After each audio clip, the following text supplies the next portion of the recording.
Good morning, Vietnam. This country has to be one of my favorite places on earth. My first encounter with it was back in 2006 when I lived in Hanoi for about 6 months. I quickly became enamored with the food and drinking culture there.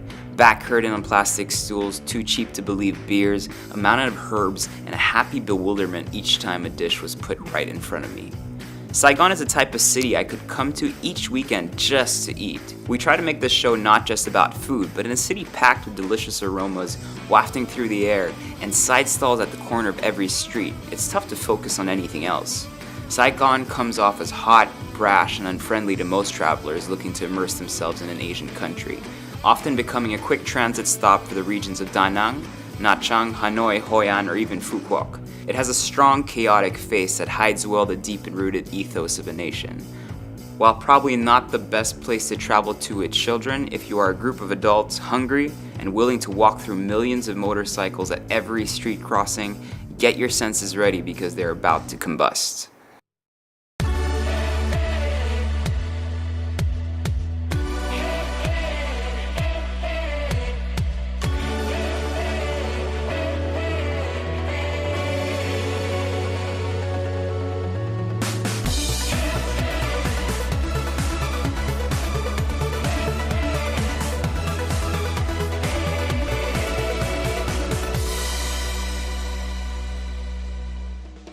Ho Chi Minh or Saigon is one of those cities that is just so full of life and full of energy. And today where we stand is kind of a testament of what the city is today. Behind us we have the Notre Dame Cathedral, which is a remnant of the French colonization, and we're surrounded by lots of different Vietnamese restaurants. So I think that's what Saigon is today, is a good mix of both what is traditional French, traditional European, and traditional Vietnamese. For this episode, I have a very special friend joining me, Chef JP Anglo. I needed an extra stomach, I think. And JP, what are you expecting in this trip, man? Anything, man. I'm open to everything that you're gonna feed me. It's all new to me. This is all new to me, so I don't know what to expect. The whole point of overnight is we're gonna show people what are the best places to eat, what are the best places to drink, what are the best places to have fun and kind of go out, and then we'll try to do that in a 24 to 36 hour time frame.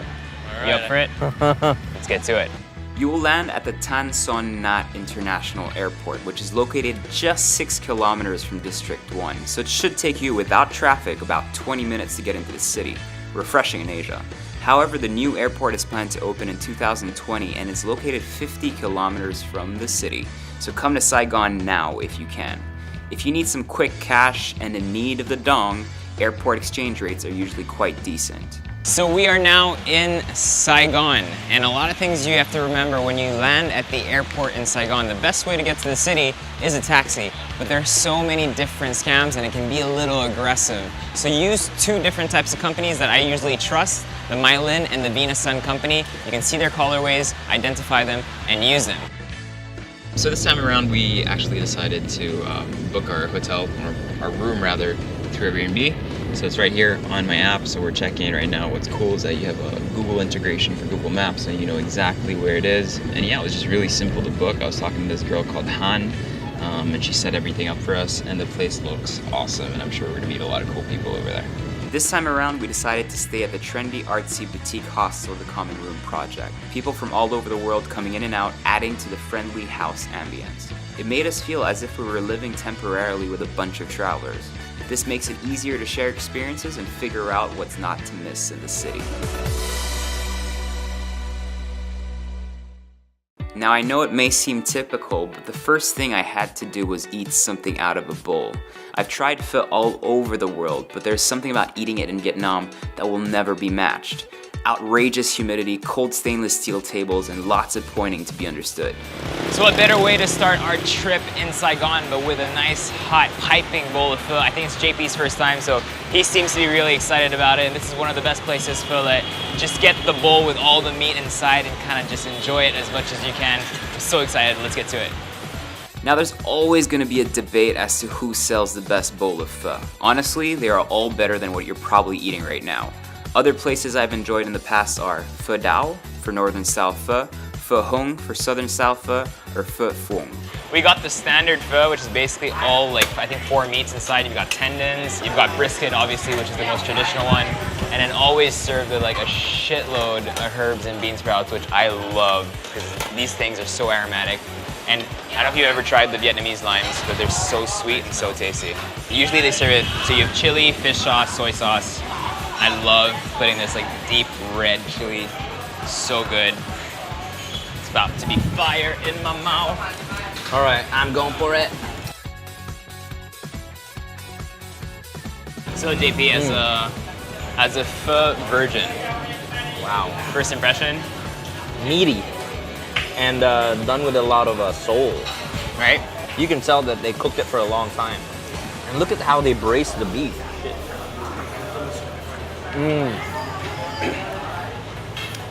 Wow.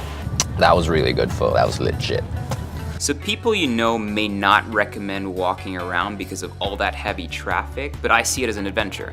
While it may not be totally pleasant to keep having to stay alert while strolling down the streets, it's the only way to make sure you never miss out on a hidden gem. Life happens in the streets, so take full advantage of it. I think there's so many motorcycles here, it's crazy. After a massive bowl of soup and some sweet roasted coconuts next to the Independence Palace, we digestively walk our way to the Loft Cafe. So Vietnam has a very strong coffee culture, cafe culture rather, maybe something that they took from the French. You'll find a lot of different styles of coffees here, most of them roasted in-house for the purpose of serving them. You can have it like JP's having it black with condensed milk, or like myself, just espresso. But what's great about these places is they're usually a hub for culture and people getting together. Loft Cafe right now, which is on the second floor of a walk-up, very easy to miss if you don't know where it is. You have to go through an art gallery, and we'll be checking out other coffee shop concepts. The city is a perfect place for caffeine heads, and if I had more time, I would definitely go coffee shop hopping. Other places you might want to check out are the extra hip and cool Luzine, Café Runam for some local style beans, Nam Long Coffee Company, Bosgurus Coffee, The Workshop, or our next stop, the hard to find cupping room. Just use Google Maps and Street View.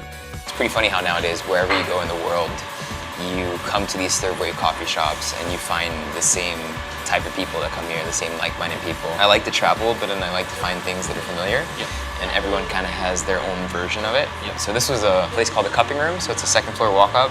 What was the entrance like? You wouldn't expect anything, very low-key, very old, and there's too many motorcycles here that they even park it inside. And then even on the second floor, there are bicycles parked inside. And the sign outside was just a paper. A paper, yeah. So Cupping Room, so. But you were saying that you could smell the beans from downstairs. So basically, if you're trying to find this place, just follow the smell of the beans and you will find it. It's a nice little haven. They roast their beans in-house, just right in front of you. And then they kind of just brew it over here, so it's pretty cool.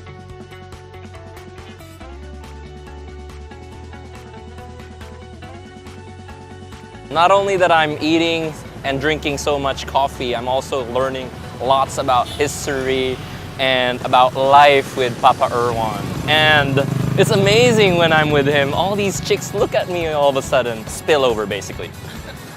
So here we are walking down the famous Dong Khoi Avenue, which is probably one of the oldest boulevards kind of here. It's a nice place to be because you have the Opera House, you have the big shopping centers, and lots of side streets with colonial-style buildings, restaurants, cafes, and the likes.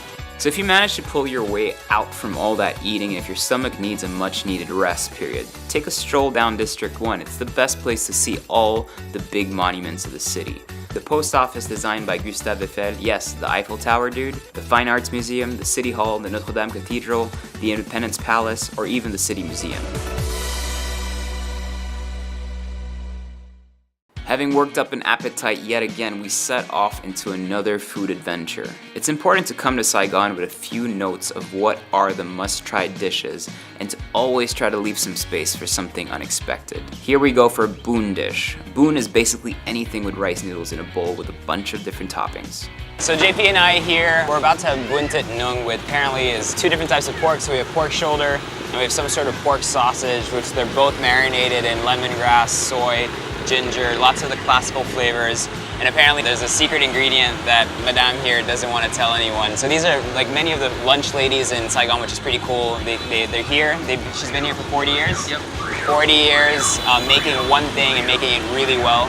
So all that pork and then the spring roll, which you have over here, is then placed on top of rice noodles with like a Thai fish sauce dressing and some peanuts. It's so simple, but it looks absolutely delicious. Like, this is gonna be a killer meal, I can feel it. I can taste that crunch already. The noodles are loaded with so many textures. Deep fried pork fat, peanuts, crunchy Vietnamese spring rolls, and just so much love. Other noodle dishes you might want to try are the bun tit at Chi Thong, the bun bo, which is the beef version, at Bun Bo Hue Dong Ba, or the crab noodles at Bang Kang Kwa 87. Our blowout continues and we decide to go try some ban kut, which are small rice pancakes with shrimps and toppings. I hope I don't fuck this up. Oh, there you go. Now I won't fuck it up.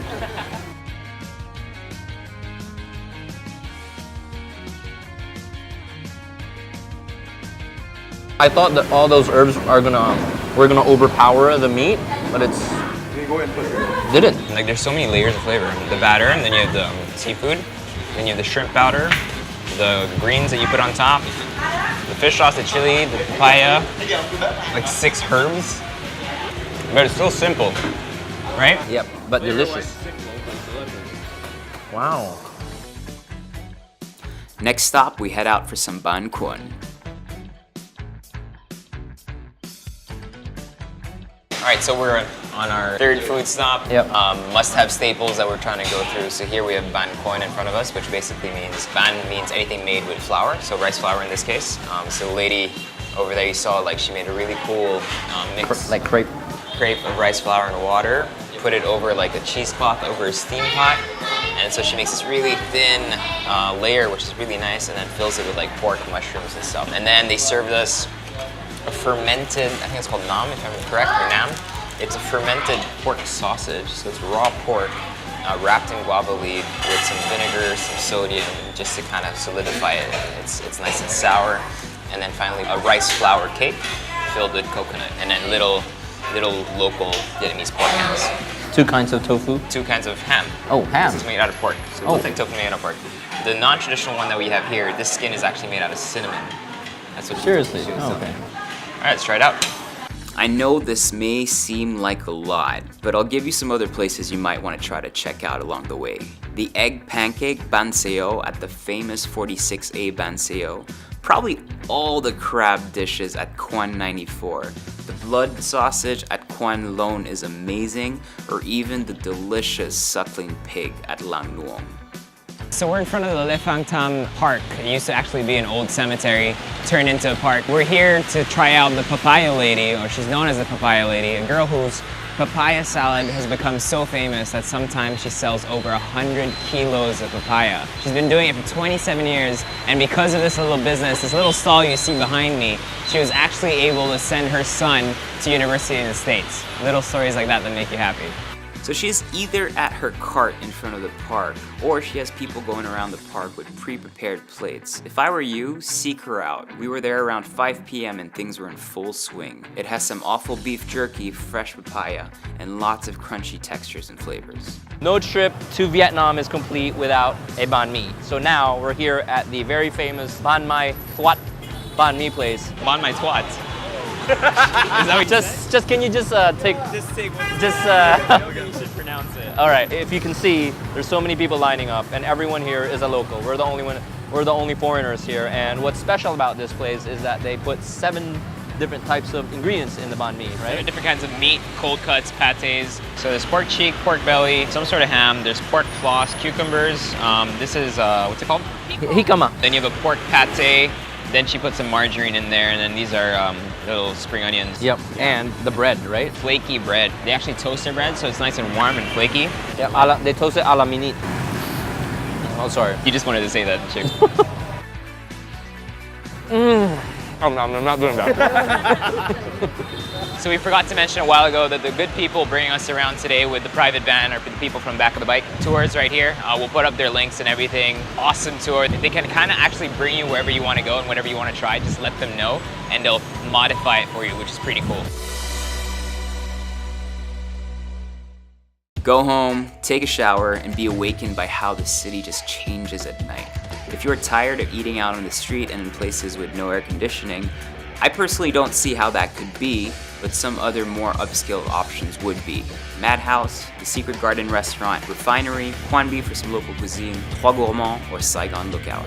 So finally, our resident grandfather has come out of his slumber. You feel better? Slightly. Okay. So he woke up and he basically said, I want to go to Bar Street. So we're here at Vieux Viet. He wants to get a snack of drinks. We're just here to kind of drink beer. So people are kind of sitting all over the place and just drinking really cheap beer, about 50 cents per beer. It's pretty crazy. Really? 50 cents of $1 per beer. And yeah, so it's usually the place where people kind of start off. If you want something chill, this is where you need to be.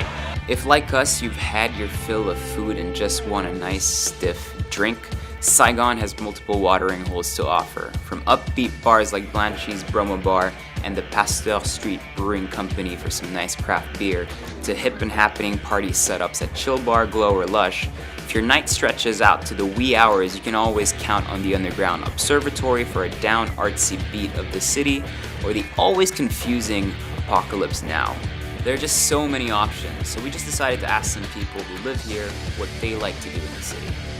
I think I will first start with the Common Room project, because it's a place where you can be creative, you can meet people, you can play games, you can have some drinks. I think I will take them to a Broma bar in the center.